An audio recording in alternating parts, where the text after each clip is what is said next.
Don't you just love getting out and checking out properties and doing walkthroughs? Well, in this video, I'm going to do a walkthrough of a property as both an agent and an investor so you can see the differences of what I look for in both categories. So, let's go.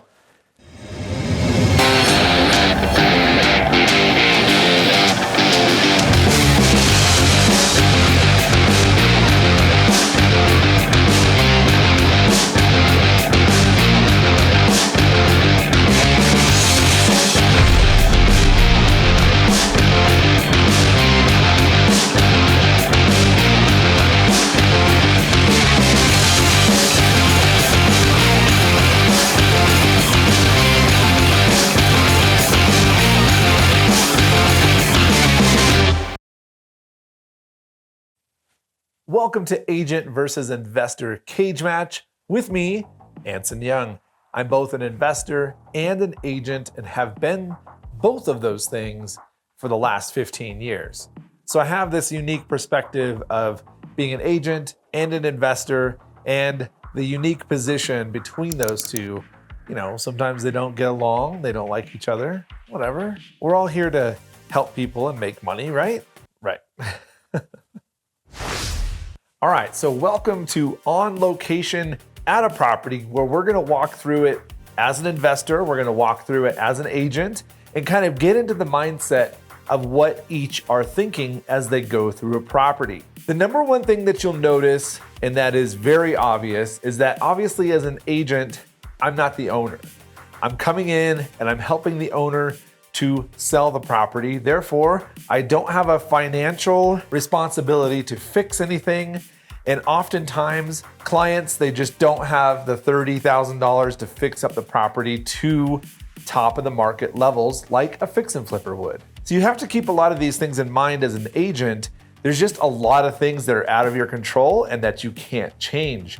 If the kitchen is terrible, if the bathroom isn't all that great, there just sometimes isn't any way to fix it, and you just have to price it as is and list it as is and just know that there are going to be inspection issues and there might just be less interest because of the condition of the property. And as an investor, I'm coming in and all of these things are my problem. I'm gonna say that probably a lot this episode is everything that I buy and everything that I have to fix is now my problem, whether I'm a fix and flipper or I'm a landlord. And everything that I'm evaluating as an investor, I have to think of it as, if I'm a fix and flipper, I'm evaluating it, will it pass the next inspection or appraisal? If it's something like a bad electrical panel, it's going to come up on inspection, and it is my problem to either negotiate or fix. And as a landlord, I'm looking at the property, depending on the neighborhood, depending on everything else,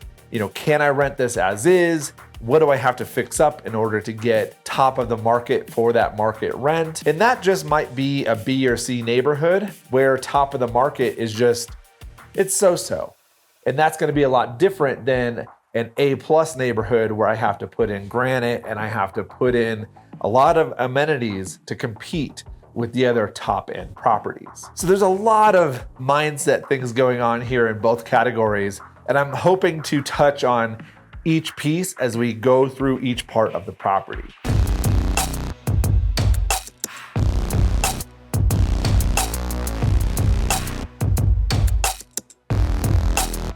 So as an agent, when I start outside, I really want to pay attention to the feel of the property, the curb appeal, as it's called.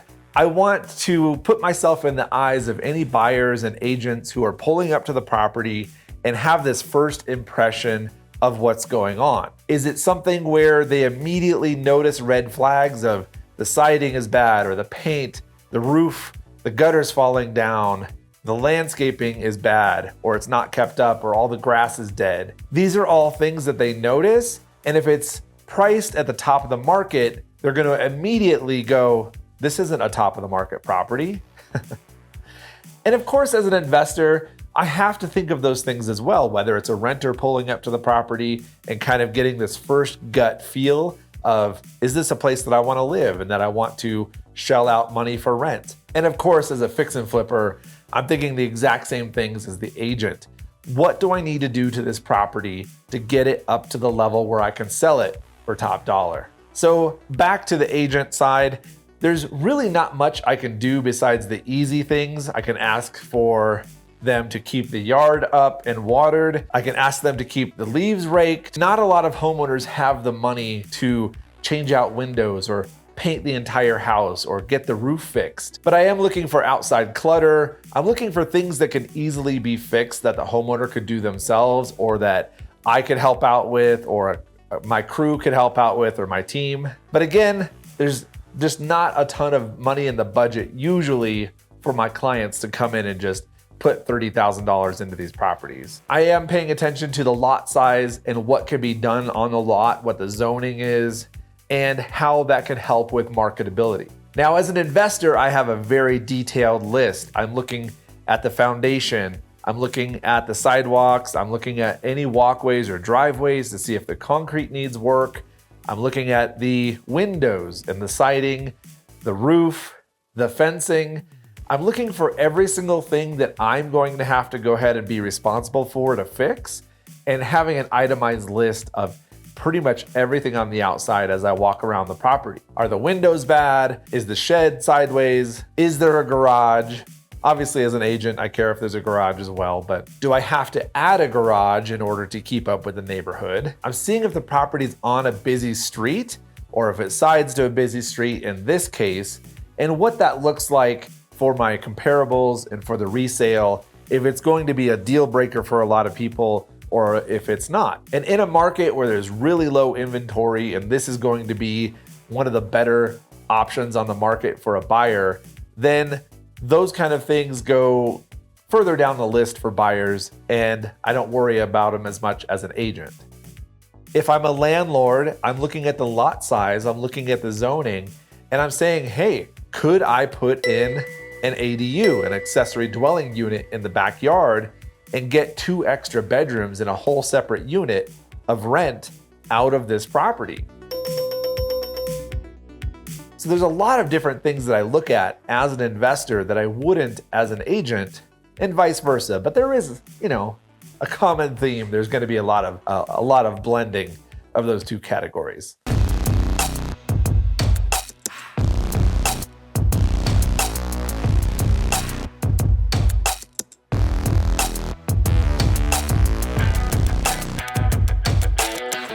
All right, so we made it inside and we're in the living room. And as an agent, I am still looking for that first feel of how the house looks. And in this case, the actual living room itself is in really good condition. The flooring is newer, the walls are painted, and the front window is a newer vinyl window. So I'm not too worried about that, but when you walk in the door, it actually looks right in on the dining room and the kitchen, which are severely dated. And so kind of that first impression falls quite a few notches. But as for the room itself, I am looking at the lighting to see if it's outdated. I'm looking just for anything that might be a hiccup on inspection or appraisal. And overall in this room, I'm not worried about too much. Now, as an investor, I'm counting outlets. I'm seeing if the outlets are older or newer, if they're 2-prong, 3-prong, if this might be a case that the electrical is outdated. I'm looking at the lighting fixtures and seeing if it is already painted, if it's something that I can just keep and use, or if it's something that I'm gonna have to redo because the color is wacky. In this case, obviously the walls are pure white. I'm not gonna have to do much. The window is newer. I'm not gonna have to do anything with that. The flooring is new, and the front door is even new. So it's kind of a bonus, like all of those things included in the price of the house. I'm also looking at the flooring registers to see if they match. And in this case, they don't really. Is it something that I'm gonna have to worry about too much as a landlord? Probably not. But if I'm fix and flipping the house, I want the house to look 100% that the homeowner doesn't have to worry about, like, oh, if that's outdated, I wonder what else is outdated. That kind of stuff. And honestly, there's not too much going on in this living room that I would have to worry about as an investor. I'm looking at the ceilings to see if there's any cracking. I'm looking at everything just to see what's going to become my responsibility. Seems to be a common theme, right? All right, let's move on.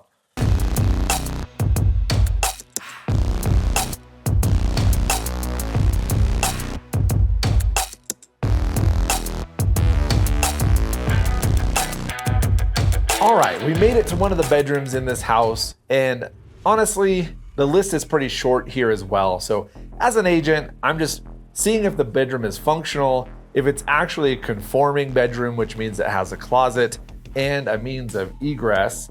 So it has a window. If it's in a basement, it has an egress window, those kind of things that could affect the end price. Again, I'm looking at the paint, the light fixtures, I'm looking at the floorboards, I'm looking at everything that could come up on inspection or could give a bad first impression of this property. You know, there's things in here like this is a conversion from a garage. And so, does it have a heating register?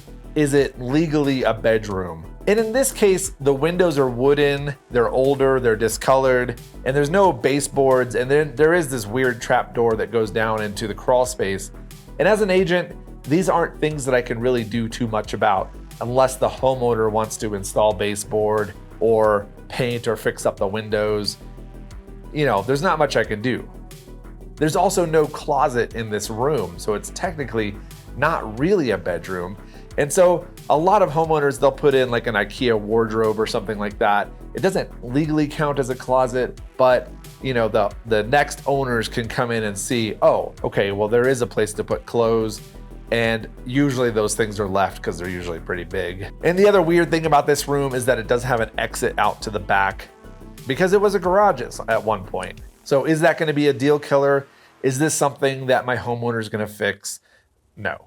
As an investor, the list for the bedroom is pretty similar to the list for the living room. It's going to be the paint, the floorboards, the flooring, the ceiling, the light fixtures, the windows, all of that stuff. I know I'm gonna have to put down some baseboard. I am likely going to have to replace these windows if I'm fix and flipping it. If I'm a landlord, I'm looking at the windows to see if they're functional, if they're good enough, and that I could still get the rent that I want out of the property by leaving the windows. Obviously, the light fixture is gonna have to get changed, and some sort of closet is going to have to either be built or, again, a wardrobe put in. And there's not a whole lot I can do about the back door. As long as it's not obtrusive or it's not ruining the functionality of the room, this should be just fine as a bedroom for either a renter or the next owner if I'm flipping it. And these other bedrooms are actually even more clean cut. As an agent, I have no worries about these bedrooms. The windows are newer, the light fixtures are newer. There's new paint, new baseboards, new doors, everything in here. It looks like the owner did a little bit to try and fix this up before selling it. And as an investor, honestly, I would change out maybe the mismatched registers, and that's about it, honestly. So this is kind of a best case scenario for not really having to touch 2 out of the 3 bedrooms in this house.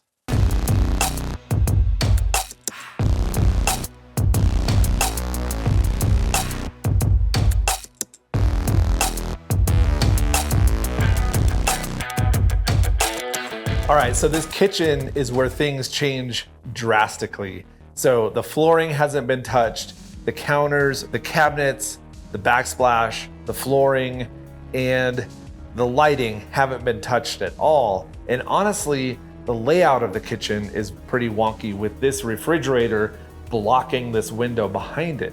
And I'm actually also standing in the dining room, and it's not a ton of room for dining. And so it's just, again, something I have to live with. My client's not gonna, come in here and fix it. The only really good thing going for this kitchen is that the appliances that are here are newer.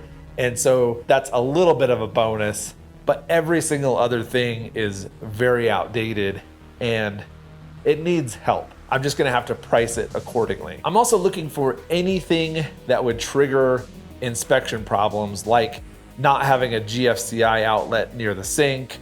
I know that that's gonna get called on inspection. It's gonna become my seller's problem. And so is it something that we can fix easily? Is it a $10 fix? Yes. Do we want to do it beforehand? Well, that's up to the seller. Now, as an investor, I'm looking at this very differently. where this flooring is going to have to be changed out at the very minimum. A renter could probably live with the cabinets and the counter and the backsplash and the appliances. That would be okay. If I'm not trying to go for top dollar rent in an A+ neighborhood, I think I could get away with it. But as a fix and flipper, this is gonna be probably where the majority of my money goes into this property, with brand new cabinets, counters, backsplash, and probably install a dishwasher. There's no dishwasher at this property. Maybe change the layout a little bit so that the fridge has a better place to hang out. If I'm flipping the property, I also want to show this space as something that's functional, and I'd probably put a table here to show that yes, this is indeed the dining room, and that this is what it would kind of look like for the new owner. And as an investor, I'm also gonna see if these cabinets couldn't possibly be salvaged by keeping the bases, if the bases are in good shape, and replacing the doors with something that's much more modern, so that you're basically doing kind of a facelift to the cabinets and saving a bunch of money there. So that's something that I would just note as I'm going through. Is there room for a dishwasher? Can I salvage what's here? Does that make sense? Or do I have to install, brand new everything? And obviously that'll affect the price.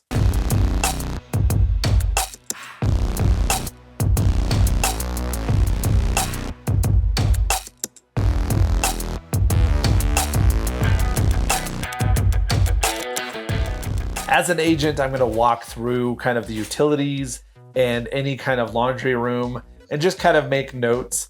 If the hot water heater is past its usable life, there's not a whole lot I can do as an agent unless they want to put in the $1,000 to replace it or whatever. But I will make a note of it so that it's on the property disclosures, and just know that it's gonna probably be an issue for the next buyer. And obviously as an investor, I'm making sure that there is laundry, that it is functional, and if there are laundry units left, if I can just keep those, or if I have to replace them or just sell it without laundry units. Happens all the time. I've probably given away, 50 pairs of laundry units in my career, just because they're just too old or just don't match the aesthetic of what I'm looking for. And for utilities, kind of part of the big four of things that are big ticket items, I'm going to look at the hot water heater. I'm going to look at the furnace. I'm going to see if those are my problem, or if they can just be cleaned and serviced and certified, and if the next owner is comfortable with that. Obviously, if they don't work, they're gonna have to be replaced. And if they're working, but they're older, if they're clean, they've been serviced regularly, most buyers are okay with that. Unless it's in a price range where it's crazy high and they expect, brand new working things, and the price supports that. So as an agent, hot water heaters, say our friend here, hot water heaters don't matter as much. But as an investor, I'm definitely looking at all of the signs if this needs to be replaced on my dime, or if I'm passing the buck to the next buyer. And as a landlord, obviously, is this something that's going to become an issue in the next few years? Or if I replace it now, if it's going to just lower my deferred maintenance in the future?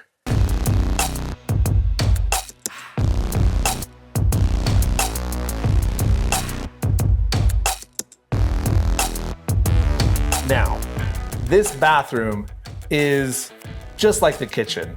It has actual new flooring, which has that going for it, which is nice, but everything else in here is going to have to be replaced in order to get top dollar for this property. Now, as an agent, again, there's not much I can do about that. I am gonna check for functionality. I'm gonna check to see if the outlets are regulation for a bathroom, if that's gonna come up on inspection again. But there's not much else I can do about that. I can try and creatively take pictures so that it looks the best that it can. But this is what we got. Now, as an investor, everything in here is gonna have to be pretty much touched. Whether I'm a landlord or a fix and flipper, the tile is obviously extremely outdated. But in order to get top dollar from a rental or a fix and flip, obviously the toilet, the vanity, the mirror, the lighting, the tub, all the tile on the surround is all going to have to be taken out and replaced. The tub itself might be salvageable, just might see if we need to glaze it and call it good, or if it's beyond repair and actually has to be taken out of here. So kitchens and bathrooms really sell the property, and as a fix and flipper, that's where a lot of my time and energy is going to be spent. So there you have it. Those are kind of all of the highlights of a walkthrough through the eyes of an investor, through the eyes of an agent, and how they kind of differ. And there are a lot of overlapping similarities. And if you're both an agent and an investor, you find yourself just kind of blurred into these two things. If I'm doing a walkthrough with a client, I'm taking mental note of what all of these things will cost, whether it's going to be called on inspection or just giving them an idea of, hey, if you wanted to maybe get a little bit more for the property, $5,000 in the bathroom is going to go a long way. So again, I'm Anson Young. If you want to hear more from me, please find me on BiggerPockets, follow me on Instagram, or find me on YouTube. And until next time, happy walkthroughs. All right, we'll see you next time.